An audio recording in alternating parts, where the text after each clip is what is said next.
À Krosno, meeting de campagne pour le parti Droit et Justice. Son leader vante le bilan de 4 années au pouvoir.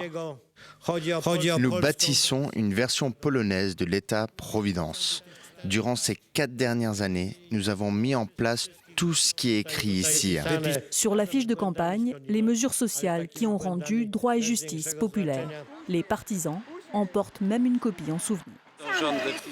500 zlotys, 116 €. C'est écrit là, 500 zlotys par enfant et par mois, les routes réparées, les retraites à la hausse, le développement rural. Oui, monsieur, nous sentons enfin qu'on nous respecte. Cet autre partisan, Stanislav, est reconnaissant pour les aides sociales que lui et sa famille reçoivent.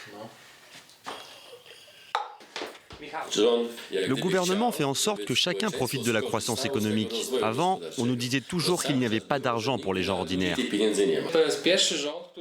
C'est le premier gouvernement qui nous donne des allocations et cet argent est vraiment utile. Nombreux ceux qui mettent de côté une partie, s'ils le peuvent, pour l'éducation des enfants par exemple. Pour ces familles, les aides sociales sont bien plus convaincantes que les préoccupations démocratiques de l'Union européenne et de l'opposition. Alors, pour sa campagne ici, cette candidate libérale met aussi l'accent sur les promesses sociales. On ne supprime rien, aucune aide sociale, c'est notre message. Il ne faut pas oublier que lorsque nous étions au pouvoir, il y a eu 2 crises économiques globales, donc nous n'avions pas autant d'argent à disposition. Et bien sûr, on ne doit pas faire des promesses qu'on ne peut pas financer. Et c'est exactement ce que fait Droit et Justice en ce moment, en promettant un 13e mois pour les retraités.